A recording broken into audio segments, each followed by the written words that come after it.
கோவையில் நடைபெற்ற இந்து மக்கள் கட்சி ஆர்ப்பாட்டத்தில் பங்கேற்க வருகை தந்ததாக அவ்வழியாக சென்ற ஒருவரை போலீசார் கைது செய்த சம்பவம் நகைப்பை ஏற்படுத்தியுள்ளது.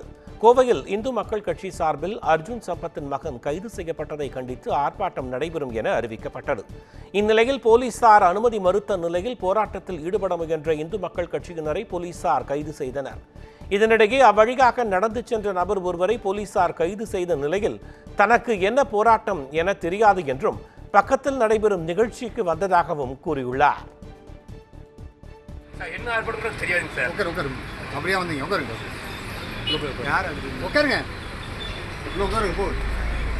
மண்டபத்தில் இறக்கி விட்டுருக்கு. இப்போ மண்டபத்தை என்னன்னு தெரியாது சார். இல்லை சார், மீட்டிங் அனுப்புறதுங்க சார். தெய்வம் மாளிகைங்க அங்கே மீட்டிங் இருக்கு. என்ன மீட்டிங்? பாஜக குண்டு சட்டிக்குள் குதிரை ஓட்டுவதாக கூறிய அமைச்சர் ரகுபதிக்கு அரசியல் ஞானம் இல்லை என பாஜக ஒருங்கிணைப்பு குழு தலைவர் எச் ராஜா விமர்சித்துள்ளார். புதுக்கோட்டையில் திருமண நிகழ்ச்சியில் பங்கேற்ற பின்னர் எச் ராஜா செய்தியாளர்களை சந்தித்தார். அரசு மருத்துவர் கத்தியால் குத்தப்பட்ட சம்பவம் குறித்து பேசிய அவர், அரசு மருத்துவமனையில் அரசு மருத்துவருக்கு பாதுகாப்பு இல்லை என குற்றம் சாட்டினார். மேலும் அந்த சம்பவம் குறித்து அமைச்சர் மா சுப்பிரமணியன் விளக்கம் அளிக்காதது ஏன் எனவும் கேள்வி எழுப்பினார்.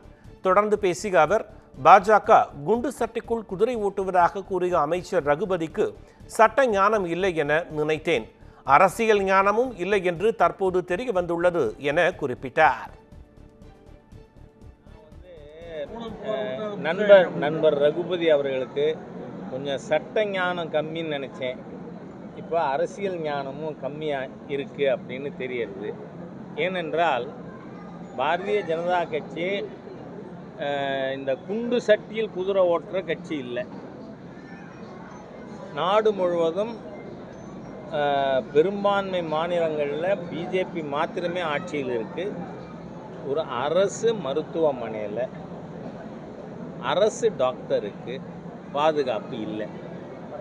நீங்கள் ஆஸ்பத்திரியில் டாக்டர் கத்தி வச்சுக்கலாம், பேஷண்ட்டு கத்தி எடுத்துகிட்டு போகலாமா? அது இந்த திராவிடியன் ஸ்டாக் அரசாங்கத்தில் இன்எஃபிஷியன்ட் இன்காம்பிட்டன்ட் ஸ்டாலின் கவர்மெண்ட்டில் நடக்குது. இப்போ அவர் நம்ம ஸ்போர்ட்ஸ் மினிஸ்டரில் இந்த மருத்துவத்துறைக்கு மந்திரியாக இருக்கிற ஸ்போர்ட்ஸ்மேன் மினிஸ்டர் சத்தத்தையே காணும். கடலூரில் பெய்த கனமழை காரணமாக குடியிருப்புகளை மழைநீர் சூழ்ந்துள்ளதால் மக்களின் இயல்பு வாழ்க்கை பாதிக்கப்பட்டுள்ளது. கடலூர், நெல்லிக்குப்பம், ரெட்டிச்சாவடி, பன்ருட்டி, வடலூர், நெய்வேலி உள்ளிட்ட பல்வேறு பகுதிகளில் கடந்த 3 நாட்களாக விட்டுவிட்டு கனமழை பெய்தது. இதன் காரணமாக தாழ்வான பகுதிகளுக்குள் மழைநீர் தேங்கியது.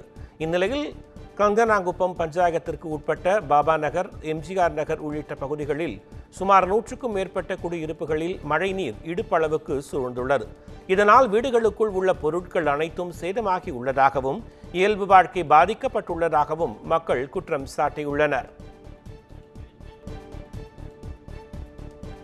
கர்நாடக மாநிலம் ஹூப்ளி அருகே சிறுமியிடம் சில்மிஷத்தில் ஈடுபட்ட 5 இளைஞர்களை போலீசார் போக்சோ சட்டத்தின் கீழ் கைது செய்துள்ளனர். கர்நாடக மாநிலம் பழைய ஹூப்ளி பகுதியைச் சேர்ந்த சிறுமி ஒருவர் பள்ளி முடிந்து வீட்டிற்கு நடந்து சென்றுள்ளார். அப்போது இருசக்கர வாகனத்தில் வந்த மர்ம நபர்கள் 2 சிறுமியை வழிமறித்து தொந்தரவு செய்துள்ளனர். மேலும் அவரை பின்தொடர்ந்து சென்று சில்மிஷத்தில் ஈடுபட்டதாகவும் கூறப்படுகிறது. இதுகுறித்த புகாரின் அடிப்படையில் சிசிடிவி காட்சிகளின் அடிப்படையில் சிறுமிக்கு தொல்லை கொடுத்த 2 மற்றும் அவர்களுக்கு உதவி செய்த 3 உட்பட 5 பேரையும் போக்சோ சட்டத்தின் கீழ் போலீசார் கைது செய்தனர்.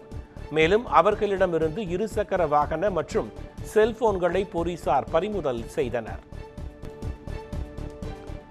திருப்பத்தூர் மாவட்டம் ஆம்பூர் அருகே 2 பெண் குழந்தைகளின் தாய் மர்மமான முறையில் உயிரிழந்திருப்பதாக கூறி உறவினர்கள் சடலத்தை எடுக்க விடாமல் போராட்டத்தில் ஈடுபட்டனர். மிட்டாளம் பகுதியைச் சேர்ந்த சுதா என்பவருக்கும் அவரது கணவருக்கும் இடையே அடிக்கடி தகராறு ஏற்பட்டு வந்துள்ளது. இந்நிலையில் சுதா வீட்டில் தூக்கிட்டு இறந்துவிட்டதாக அவரின் கணவர் கண்ணன் உறவினர்களிடம் தெரிவித்துள்ளார். இதனையடுத்து அப்பெண்ணின் உறவினர்கள் குடும்ப தகராறு காரணமாக சுதாவை அவரது கணவர் மற்றும் மாமியார் அடித்து கொலை செய்துவிட்டதாக கூறி சடலத்தை எடுக்க விடாமல் போராட்டத்தில் ஈடுபட்டனர். பின்னர் மாமியார் ருக்மணியை சுதாவின் உறவினர்கள் சரமாரியாக தாக்கினர். இச்சம்பவம் தொடர்பாக போலீசார் வழக்கு பதிவு செய்து விசாரணை மேற்கொண்டு வருகின்றனர்.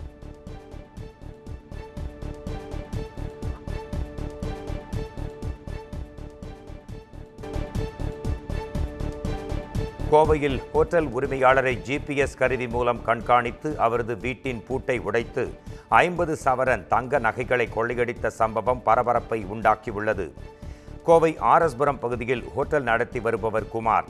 இவர் கடந்த அக்டோபர் 21ஆம் தேதி வீட்டை பூட்டிவிட்டு ஹோட்டலுக்கு சென்றார். மதியம் வீட்டுக்கு வந்தபோது வீட்டின் கதவு உடைக்கப்பட்டிருப்பதைக் கண்டு அவர் அதிர்ச்சியுற்றார். உள்ளே சென்று பார்த்தபோது பீரோவில் வைக்கப்பட்டிருந்த 50 சவரன் தங்க நகைகள் மற்றும் 14,000 ரூபாய் ரொக்கம் ஆகியவை கொள்ளையடிக்கப்பட்டது தெரியவந்தது. இது குறித்த புகாரின் பேரில் CCTV காட்சிகளின் அடிப்படையில் விசாரணை மேற்கொண்ட போலீசார் ஹெல்மெட் அணிந்து கொள்ளையில் ஈடுபட்ட ஜாகிர் ஹுசேன் மற்றும் மோனிஷ் ஆகியோரை கைது செய்தனர். விசாரணையில் குமாரின் இருசக்கர வாகனத்தில் GPS கருவியை பொருத்தி அவரை கண்காணித்து இந்த கொள்ளையை அரங்கேற்றியது கண்டறியப்பட்டது.